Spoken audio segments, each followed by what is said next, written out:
Spark up, off the mud, came up, new buffs, like that, free bitch, pick up, walk 'em down, balls in, big man, make it shake, make it clap, baby girl, I'm tryna see some.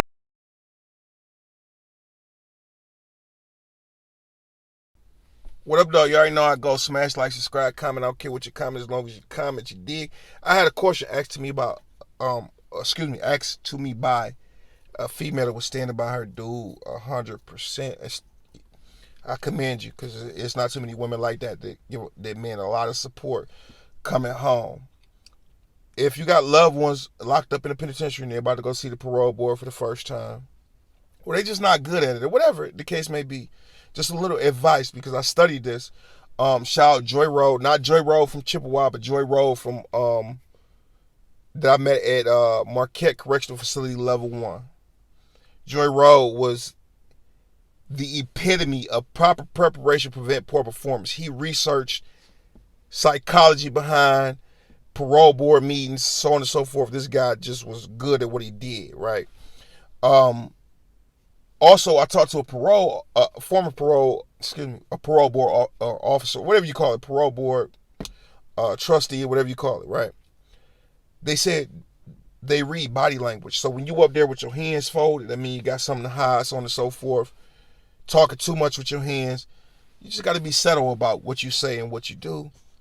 I don't know how much everybody consider body language, but it's definitely an effect. So this right here, when you go to the parole board, you have to take all responsibility for what you did, whether you did it or not. I seen guys get locked up for a murder, did 25 years, but go to the parole board. They ask you, hey, what did you learn from your situation? You committed this crime. I would like to answer that question in a certain way because I want to maintain my innocence. I got to appeal in. Homie, you already did 25 years.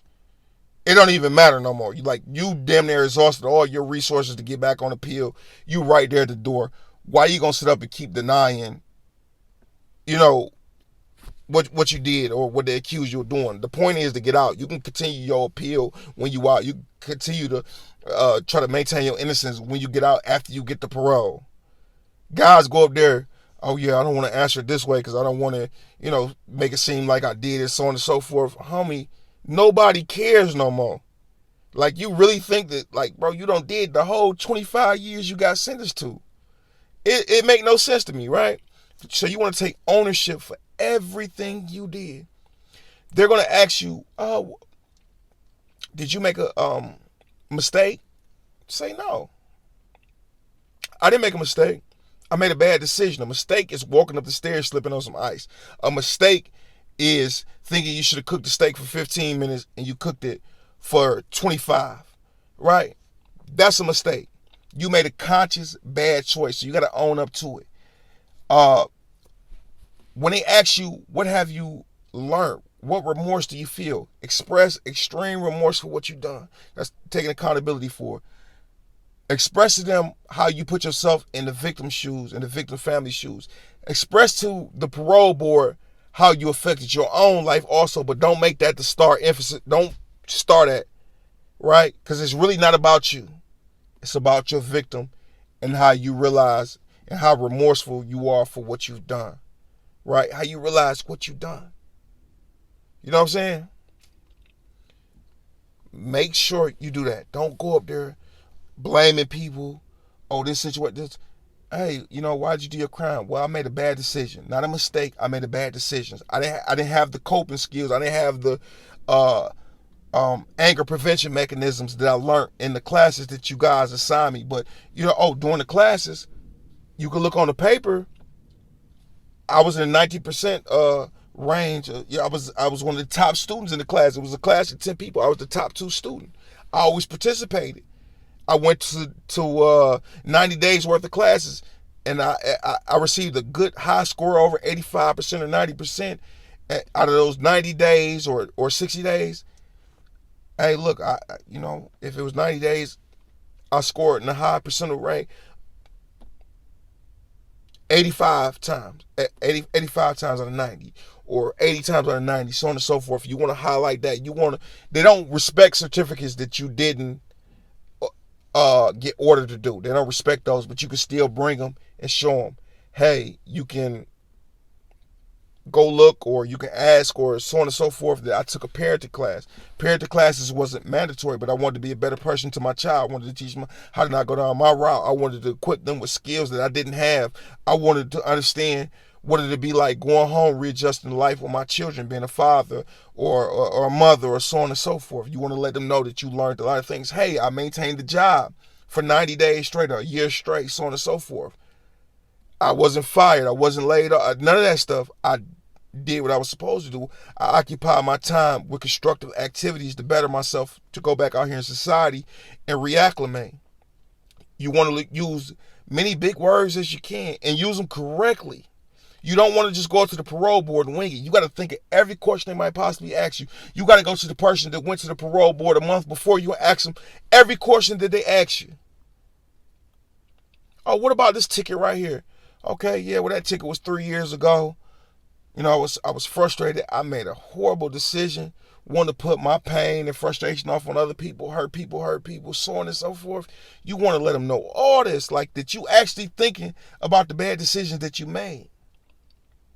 You know, when you up for parole, with a year or two of seeing a parole board, you want to make sure you ticket free as possible. They see all level class 1 tickets, but class 2 tickets are categorized as, is he manageable or not? Because they see those two, but they don't see the details of the class 2 tickets. But they'll say in a certain column he's unmanageable. He doesn't follow institutional rules. So you want to stay away from all tickets much as possible. Stay away from all class 2 tickets as much as possible. Definitely want to stay away from class 2 tickets, class 1 tickets, class 3 tickets. They don't see that's just a little bit of out of place, or I came out the room when I wasn't supposed to. I was on LLP, so on and so forth. You want to make sure you have a good relationship with whatever teacher that you had that for the mandatory classes, your counselor, so on and so forth, so they can put in a good word for you, because they will try to slander you every chance they get if you were a disruption like me. At every point, I made it my duty to be a disruption and disrespect people and so on and so forth, which wasn't a smart decision. But the main thing is ownership, taking accountability for what you did, whether you did it or not. You could plead that you're innocent after you get out of prison. The main objective is to get out of prison. If you already did 10 years for your crime and you haven't got an appeal yet or anything reversed, why are you still trying to fight? You know, and make it seem like you innocent. Homie, just take it on the chin. Take it on the chin.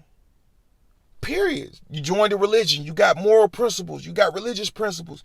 You got, a strict diet you got to buy. You want to express all this to parole board that you can. I'm in a better mental health space. I know how to work out when I get angry. I know how to go talk to people. I know how to express myself. I know how to do breathing techniques. I know how to do thinking techniques. I know how to go squeeze a medicine ball. I know how to go do this, and that. You want to let them know you got every option not to be angry or violent again, especially if you're a violent offender. Drug offenders different, so on and so forth. But you want to let them know, come on, we just edit this out, or we put it in the video. Come on. So I want everybody to know this is how you get up out of prison, man. When you go see the parole board. Peace and blessings be upon y'all, BeyFoe.